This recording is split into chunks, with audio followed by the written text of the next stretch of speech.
sa ating lahat. Muli tayo ay darako sa gawain ng Panginoon sa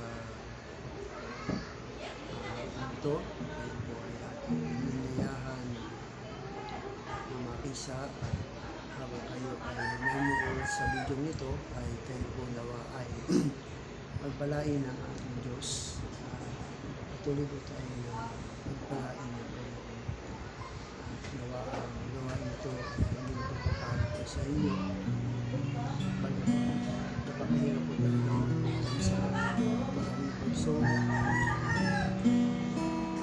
Diyan na yung mga persona. Pero okay lang. Diyan na yung patuloy nyo na po.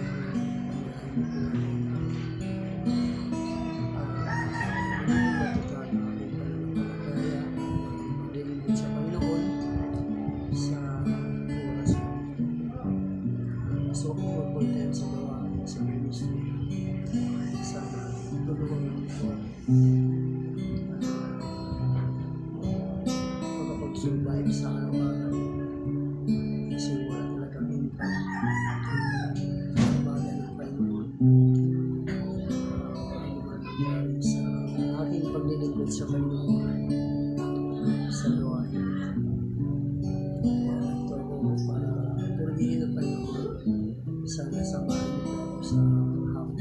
Maging pagpapala ang gawin ko sa tayo ang lahat sa Panginoon. Let's pray. Hallelujah. Sa buhay ko, ikaw ang bukas.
pagpilain ka na pasasabi na ito.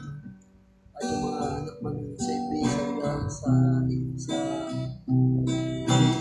YouTube panood ka patuloy mo para po sa kanila sa maging sa hapon ko sa pangalan ni Jesus. Amen. Okay, ganda hapon sa ating lahat. Sa mga hindi pa po nakapag-subscribe sa aking YouTube channel, kayo po ay aking nanayahan na mag-subscribe po kayo. Malaking bagay po yan na po ay subscribe nyo sa aking YouTube channel. Sana pagpalain kayo ng Panginoon. So, hindi lang nagpo-portray sa gawain, hindi po ganun kadali sa buhay. Maraming kong pangangailangan na dapat matugunan, pero sabi nga, bahala na ang Diyos. Siya ang magpala po sa inyo at maging sa akin. Alam ng Diyos ang aking pangangailangan, kaya gusto ko makasunod sa kalooban ng Diyos. Kaya mamaya po ay darating tayo sa salita ng Diyos at patuloy niyo po subaybayan at sandali po lilipat po tayo ng isa pong channel sa isa pong video.